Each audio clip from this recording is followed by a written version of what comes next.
नौनिहालों को कंदीले हरम देता है, नौनिहालों को कंदीले हरम देता है, मासूम को लोहे कलम देता है और बांटता फिरता है रोशनी सूरज की तरह, डूबता है तो सितारों को जन्म देता है।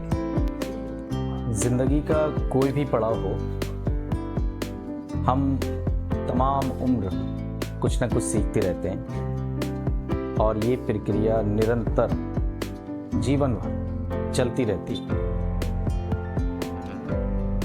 एक बच्चा जब पढ़ना शुरू करता है, पहले स्कूल, फिर कॉलेज, फिर यूनिवर्सिटीज और उसके बाद भी जिंदगी के बहुत सारे लेसन्स को वो अपने जीवन में सीखता है और ये क्रिया कभी भी ख़त्म नहीं होती, हमेशा चलती रहती है और इंसान को कुछ ना कुछ सीखते भी रहना चाहिए। हेलो स्टूडेंट्स, मैं हूं आपका होस्ट तौसीफ और आप देख रहे हैं study at home with Tauseef. आज हम फिर हाजिर हैं एक नए वीडियो में नए टॉपिक के साथ और आज का हमारा टॉपिक है परमेय संख्याओं पर आधारित संक्रियाएं। आज की वीडियो में हम सीखेंगे कि परमेय संख्याओं पर आधारित जो संक्रियाएं होती हैं, जोड़, घटा, गुणा, भाग, इनको हम इजीली कैसे सॉल्व कर सकते हैं। तो वीडियो में आखिर तक बने रहिए, वीडियो को कंप्लीट देखिए, उसको स्किप ना कीजिए और अगर वीडियो पसंद आ जाए तो उसे लाइक भी कीजिए और अगर चैनल को सब्सक्राइब ना किया हो तो चैनल को सब्सक्राइब भी कर लें और बेल आइकन को भी प्रेस कर लें ताकि आने वाली वीडियोस की नोटिफिकेशन आपको मिल सके। तो लेट्स स्टार्ट द वीडियो। तो स्टूडेंट्स, जैसा कि आप देख रहे हैं परमेय संख्याओं पर आधारित संक्रियाएं। सबसे पहले बात करते हैं कि परमेय संख्याएं किसे कहते हैं, what is the rational numbers. तो देखिए लिखा हुआ है वे संख्याएं जिन्हें हम p/q के रूप में लिख सकते हैं और जहां q का मान 0 के बराबर ना हो तो हम ऐसी संख्याओं को परमेय संख्याएं कहते हैं। कहने का मतलब है कि नीचे की जो वैल्यू होती है, नीचे की जो संख्या होती है वो 0 नहीं होना चाहिए, ठीक है, तो उन्हें हम कहते हैं परमेय संख्याएं। अब यहां पे लिखा हुआ है कि सभी भिन्ने परमेय संख्याएं कहलाती हैं, जितनी भी फ्रैक्शंस होती है। सपोज दैट 1/2, 3/2, 3/2, 4/3 या 3/4 एक्स्ट्रा, ये जितनी भी परमेय संख्याएं होती हैं, जितनी भी भिन्ने होती हैं वो सभी परमेय संख्याएं कहलाती हैं, लेकिन सभी परमेय संख्याएं भिन्ने नहीं होती। परमेय संख्याएं पॉजिटिव भी हो सकती हैं और नेगेटिव भी हो सकती हैं, यानी माइनस में भी हो सकती हैं और प्लस में भी हो सकती हैं। तो आज के हम वीडियो में यही सीखने वाले हैं कि अब परमेय संख्याओं को हम किस तरह जोड़ सकते हैं, किस तरह घटा सकते हैं, उनको मल्टीप्लाई, उनको गुणा कैसे कर सकते हैं, उनको भाग कैसे कर सकते हैं। तो आइए मैं आपको अब ये सब बताने वाला हूँ। परमेय संख्याओं के बारे में आप समझ गए होंगे कि किसे कहते हैं, ऐसी संख्याएं जिन्हें हम p/q के रूप में लिख सकते हैं, लेकिन जहां पर q का मान 0 के बराबर ना हो तो हम ऐसी संख्याओं को परमेय संख्याएं कहते हैं और परमेय संख्याओं को हम कहते हैं रेशनल नंबर्स। जैसे सबसे पहले बात करते हैं हम जोड़। परमेय संख्याओं पर आधारित जोड़ हम किस तरह कर सकते हैं, तो इसके लिए देखिए हम यहां पर कोई परमेय संख्याएं ले रहे हैं। मान लीजिए हमने ये लिखा 1/2 माइनस 1/2 प्लस 3/2, ये दोनों ही परमेय संख्याएं हैं। अब हमें इनको करना है प्लस, तो प्लस करने के लिए हम क्या करेंगे, देखिए इनके हर बराबर होना चाहिए तभी हम प्लस कर सकते हैं और यही कंडीशन लागू होती है माइनस में। माइनस और प्लस सेम होते हैं, तो यहाँ पे आप देख सकते हैं नीचे की संख्याएं जो इनके हर हैं वो सेम है, बराबर है, तो हम इनको एलसीएम इसका हमें यहाँ पे आ जाएगा 2। माइनस का 1 है, -1 लिखेंगे, प्लस और 3 इज इक्वल टू, अब क्या करना है, प्लस के 3 है, माइनस का 1 है, तो माइनस वाला प्लस वाली संख्या से घट जाएगा, माइनस हो जाएगा, तो ये रह जाएगा 2 और अपॉन 2 यानी 2/2। अब ऊपर और नीचे संख्याएं सेम है, तो 2 से 2 को कर देंगे डिवाइड, यानी भाग और भाग करेंगे, तो इसका आंसर आ जाएगा 1। ठीक, अब मान लीजिए कोई परमित संख्या हमने लिया 3/4 प्लस 7/2 और प्लस 11/8। अब ये एक परमित संख्या है, इसको हम मान रहे हैं माइनस का। ठीक है, अब हमें क्या करना है, इसमें 3 परमित संख्याएं हैं और इन तीनों परमित संख्याओं को हमें प्लस करना है, यानी जोड़ना है। तो सबसे पहले हमें क्या करना है, 4, 2 और 8 का निकालना है लासापा, यानी कि एलसीएम। तो हम 4, 2 और 8 का सबसे पहले एलसीएम निकालें। ये एलसीएम निकालने का तरीका है, ये तीनों संख्याएं सम है, तो इसको 2 से डिवाइड करेंगे, 2 दूनी 4, 2 एकम 2, 2 चौक 8, फिर 2 से करेंगे, 2 एकम 2, 1, 2 दूनी 4 और फिर 2 से करेंगे 1, 1 और 2 एकम 2।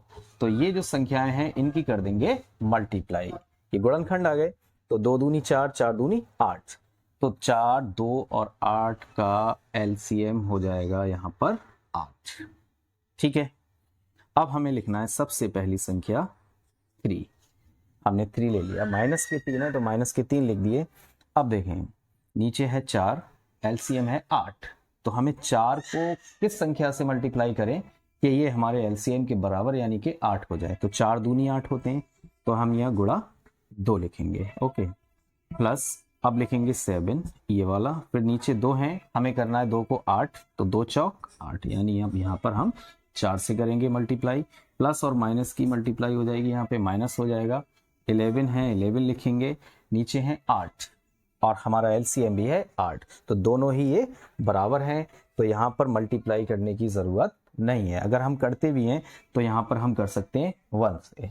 ठीक है, अब देखें आगे, 3 और 2 की मल्टीप्लाई हो जाएगी 6, माइनस लगाए माइनस लगा देंगे, तो -6 प्लस 7 और 4 की मल्टीप्लाई होती है 7 चौक 28 और माइनस के 11 और बटे 8।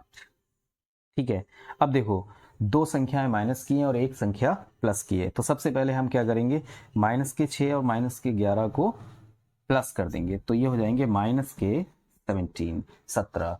जब 2 संख्याएं माइनस की होती हैं तो उनको हम जोड़ देते हैं यानी प्लस कर देते हैं, लेकिन निशान जो है वो माइनस का ही रहता है। अब हम लिखेंगे प्लस 28 और बटे 8।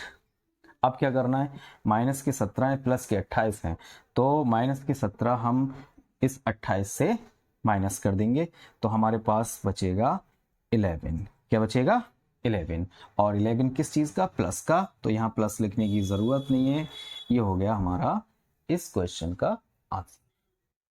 इस तरीके से हम परमे संख्याओं को जोड़ सकते हैं। ठीक है, अब बात करते हैं इसके बाद माइनस की, कि परमे संख्याओं को हम किस तरह घटा सकते हैं, तो ये भी समझ लीजिए।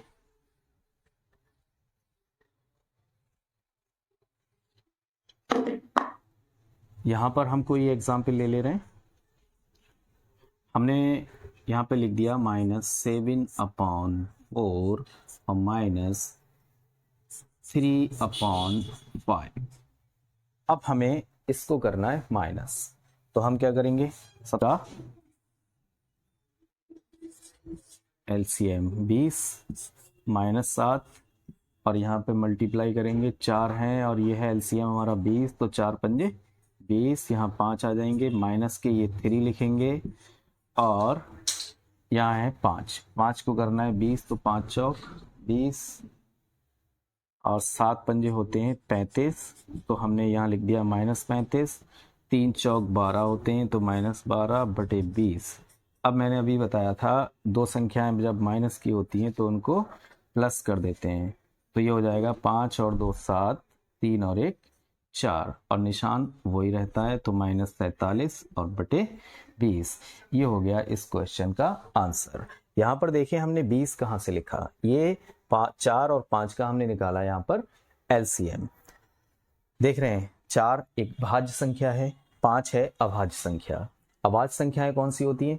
वो संख्याएं जो एक से और अपने आप से भाग हो जाती हैं, वही संख्याएं अभाज्य संख्याएं कहलाती हैं। और इन संख्याओं के केवल 2 गुणनखंड होते हैं।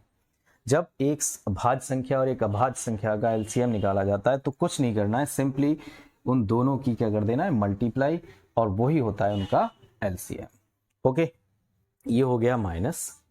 अब मान लीजिए एक सवाल और ले रहे हैं हम यहाँ पे एग्जाम्पल, -7/6 -3/4 और -12/5। अब यहां देखिए, अब इस क्वेश्चन को हल करना है तो सबसे पहले हम 6, 4 और 5 का क्या निकालेंगे, एलसीएम। तो 6, 4 और 5 का एलसीएम इन तीनों संख्याओं में, ये जो 5 है ये अभाज्य है, ये तो 5 से ही डिवाइड होगा। तो हम क्या करें, सबसे पहले इसका निकाल के देखते हैं, 6, 4 और 5।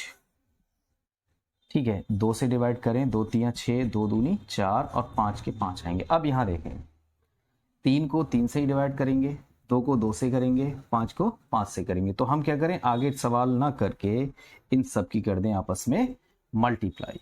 तो 2 3 6, 6 दूनी 12, 12 पंजे होते हैं कितने, 60। ये तो हमारा एलसीएम 6, 4 और 5 का कितना हो गया, 60। समझ रहे हैं आप? देखते रहिए और समझने की कोशिश करिए, और इसके बाद फिर इसको हल भी करें। ठीक है, तो देखें, हम लिखेंगे सबसे पहले -7। अब यहाँ नीचे कितना है, 6, तो 6 है, तो 6 को हमें करना है एलसीएम के बराबर, यानी 60 करना है। तो 6 धाई होते हैं 60, यहाँ हम 10 से कर देंगे मल्टीप्लाई, माइनस, अब लिखेंगे 3 और यहाँ लगाएंगे गुणा का निशान। अब नीचे देखें 4 है और हमारा एलसीएम है कितना, 60। तो हम 60 करने के लिए इस 4 में कितने से गुणा करें कि 60 आ जाए? तो हमें पता है 15 चौक 60 होते हैं, तो हम यहाँ पर 15 से मल्टीप्लाई कर देंगे। ठीक है, अब लिखेंगे -12। अब नीचे देखें कितना है, 5, और एलसीएम कितना है, 60। अब हमें 5 में ऐसी संख्या से गुणा करना है कि गुणा करने पर आना चाहिए 60। तो हमें पता है कि 12 पंजे 60 होते हैं, तो हम यहाँ पर गुणा भी करेंगे कितने से, 12 से। ठीक है, अब देखें 7 और 10 की मल्टीप्लाई, 7 धाई 70, तो माइनस लगाए -70 हो जाएंगे। फिर -15 तियां होते हैं 45, -12 और 12 की मल्टीप्लाई होती है 144 और बटे 60। अब यहाँ पर देखिए 3 संख्याएं माइनस की हैं। कितनी संख्याएं माइनस की हैं, 3। तो यहाँ पर हमें क्या करना है, इन तीनों संख्याओं को प्लस कर देंगे और निशान वही रखेंगे और इसका आंसर हो जाएगा। देखो 4 और 5 9, 9 और 0 को जोड़ेंगे तो 9 ही रहेंगे। 4 और 4 8 और 7 15 के 5 हासिल 1, 1 और 1 हासिल 2, 259 और निशान क्या रहेगा, माइनस का, और यहाँ हो जाएगा 60। ओके, आई होप कि आप ये समझ गए होंगे। तो क्या होता है, माइनस हो या प्लस हो, परमेय संख्याओं को जब हम प्लस करते हैं या माइनस करते हैं तो उनमें हमें हर को बराबर करना पड़ता है, यानी नीचे वाली संख्या को इक्वल करना पड़ता है, बराबर करना पड़ता है, तभी हम उसको जोड़ सकते हैं और घटा सकते हैं। अगर बराबर ना हो तो बराबर करने के लिए हम क्या करते हैं, एलसीएम निकाल लेते हैं, यानी कि लासापा निकाल लेते हैं। अब देखें, इसके बाद बात करते हैं हम कि परमेय संख्याओं को हम गुणा कैसे करें, उसको मल्टीप्लाई कैसे करें। तो मल्टीप्लाई कैसे करना है ये भी अब मैं आपको बता रहा हूं, देखते रहिए। तो देखिए, ये एक सवाल है, मान लीजिए यहां पर हमने ले लिया 13/7। ओके, ये एक परमेय संख्या है। अगर हम यहाँ माइनस लगा दें तो ये हो जाएगा -13/7 मल्टीप्लाई 21/26। ठीक है, अब हम इसमें क्या करते हैं, मल्टीप्लाई में नीचे की संख्याएं बराबर हैं या नहीं हैं इससे हमें कोई फर्क नहीं पड़ता मल्टीप्लाई में। ठीक है, क्योंकि हमें इसमें बराबर करने की जरूरत नहीं है, हमें संख्याओं को एक दूसरे से क्या करना है, काटना है यानी डिवाइड करना है। तो देखें हम इसमें इस संख्या से इस संख्या को डिवाइड कर सकते हैं, इससे इसको डिवाइड कर सकते हैं, ऊपर नीचे भी डिवाइड कर सकते हैं, मगर ऊपर वाली संख्याओं को आपस में डिवाइड नहीं कर सकते, बल्कि यहाँ पर क्या करते हैं, मल्टीप्लाई कर देते हैं। सबसे पहले देख रहे हैं कि कौन सी संख्या किससे डिवाइड होगी। तो 7 से 21 कट रहे हैं, तो 7 दिया 21। 13 से 26 कट रहे हैं, 13 दूनी 26। क्या बचा, यहाँ रह गया माइनस और ये रह गया 3, तो ये हो जाएंगे कितने, माइनस के 3। माइनस की 3 समझ गए कहाँ से आए, 13 को हमने जब पूरा पूरा काट दिया तो यहाँ पर 1 होगा, कितना होगा 1। उसको लिखा नहीं हमने, नहीं लिखे तो कोई बात नहीं, लेकिन वहाँ पर 1 ही होता है। यहाँ भी 1 है लेकिन ये प्लस का है, यहाँ भी, यहाँ 2 है और यहाँ पर 3 है। अब देखो -1 और 3 की मल्टीप्लाई, 3 एकम 3 और माइनस, ठीक है, और नीचे 2, बस इतना ईजी है आंसर। ये हो गया हमारा मल्टीप्लाई। और सवाल हम यहाँ पर हल करते हैं। अब हमने मान लीजिए यहाँ पर ये है 27/4 मल्टीप्लाई 28/9, ठीक, करके दिखाइए। चलिए अब मान लो हमने यहाँ माइनस लगा दिया नीचे, अब क्या करेंगे। अब देखो 9 से तो ये कट रहे हैं, 9 तियां 27, और यहां भी माइनस लगा लीजिए, 4 से कट रहे हैं 28, 4 सत्ते 28, ठीक है। अब क्या करें, अब देखो ये भी माइनस है, ये भी माइनस है, तो ये तो माइनस से माइनस हम यहाँ पर क्या कर सकते हैं, काट सकते हैं, हटा सकते हैं। अब देखो इधर 3 है, इधर 7 है, इन दोनों की करना है हमको मल्टीप्लाई, तो 3 सत्ते होते हैं 21, और नीचे कुछ बचा ही नहीं, तो हमारा यही हो जाएगा आंसर। ठीक, क्लियर। तो इस तरीके से हम परमेय संख्याओं को क्या करते हैं, मल्टीप्लाई यानी कि गुणा कर लेते हैं, ठीक है। अब इसके बाद हम बात करेंगे कि हम परमेय संख्याओं को भाग कैसे कर सकते हैं, यानी डिवाइड कैसे कर सकते हैं। तो मैं आपको बता दूं कि गुणा और भाग सेम कंडीशन होती है दोनों ही सवालों में, थोड़ा सा पहली स्टेप थोड़ी सी डिफरेंट है, बाकी सब सेम होता है। तो हम मान लीजिए यहाँ पर हमने कोई परमेय संख्या 12/7 ये लिख दी, और हमें करना है डिवाइड, तो हम यहाँ लगाएंगे भाग, और हम यहाँ पर लिख सकते हैं, मान लीजिए हमने लिख दिया 4/7, ठीक है। अब हमें क्या करना है, इसमें देखिए निशान लगा हुआ है भाग का। भाग करने के लिए हम क्या करेंगे, पहली परमेय संख्या को तो जैसा लिखा है वैसा ही उतार लेंगे, भाग के निशान को कन्वर्ट कर देंगे यानी बदल देंगे किस चीज़ में, मल्टीप्लाई में, और भाग के निशान वाली जो परमेय संख्या होती है उसको कर देंगे उल्टा यानी रिवर्स कर देंगे, 7/4 हो जाएगा ये, ठीक। अब अभी मैंने बताया, अब ये हो गया गुणा का सवाल, तो अभी मैंने गुणा के सवाल आपको बताए, अब समझ सकते हैं आप क्या करना है। देखो 7 से 7 कट जाएंगे, 4 से कट जाएंगे 12, 4 तियां 12, तो इसका आंसर हो जाएगा कितना, 3। बहुत इजी है और कोई मुश्किल नहीं है, एक बार इसको करके ज़रूर देखें, ठीक है। चलो और कुछ देख लेते हैं। हमने अब यहाँ पर कोई एक और परमेय संख्या ले रहे हैं। अब हमने मान लीजिए यहाँ पर 20 बटे हमने ले लिया यहाँ पर 8, ठीक है, ये एक माइनस लगा दे रहे हैं, यहाँ -20/8 हो गया, और भाग यहाँ पर हम ले रहे हैं 5/16, ठीक। अब हम इसको कैसे करें, तो हम इसमें क्या करेंगे, पहली परमेय संख्या को हम जैसी होती है उसको वैसे ही उतार लेते हैं, भाग का निशान को हम बदल लेंगे गुणा में, और भाग के निशान वाली परमेय संख्या को कर देंगे उल्टा। 5/16 है, ये हो जाएगी 16/5, ठीक। अब देखो 8 से 16 को काट सकते हैं, 8 दूनी 16, 5 से 20 को काट सकते हैं, 5 चौक 20। अब देखें यहाँ माइनस है और ये 4 है, तो माइनस के 4 और ये प्लस के हैं 2, दोनों की हो जाएगी मल्टीप्लाई, तो ये आंसर हो जाएगा 4 दूनी 8 यानी -8। तो स्टूडेंट्स आई होप कि अब आप समझ गए होंगे कि परमेय संख्याओं पर आधारित जो संक्रियाएं होती हैं उन्हें हम किस तरह निकाल सकते हैं। तो आपने सीखा प्लस और माइनस में तो हमें हर बराबर करना पड़ते हैं, अगर बराबर नहीं हो तो हर बराबर करने के लिए क्या करते हैं, हमें उनका एलसीएम निकालना पड़ता है नीचे की संख्याओं का।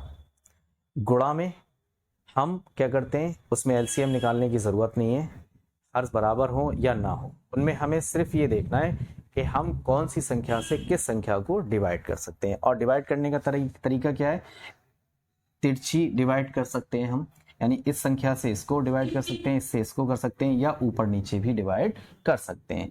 अब मान लीजिए कहीं पर सवाल इस तरीके का आ जाए कि 3/7 गुणा 4/5। अब यहाँ पर आप देख रहे हैं कोई भी संख्या किसी से डिवाइड नहीं हो रही है, तो हम क्या करेंगे, तो हम यहाँ पर 3 और 4 की यानी ऊपर वाली संख्याओं की आपस में मल्टीप्लाई, 3 चौक 12 और 7 पंजे 35, नीचे वाली संख्याओं की आपस में मल्टीप्लाई, ये हो जाएगा हमारा आंसर। ठीक, तो thank you for watching this video. बहुत जल्दी मिलते हैं नेक्स्ट वीडियो में और एक नए टॉपिक के साथ।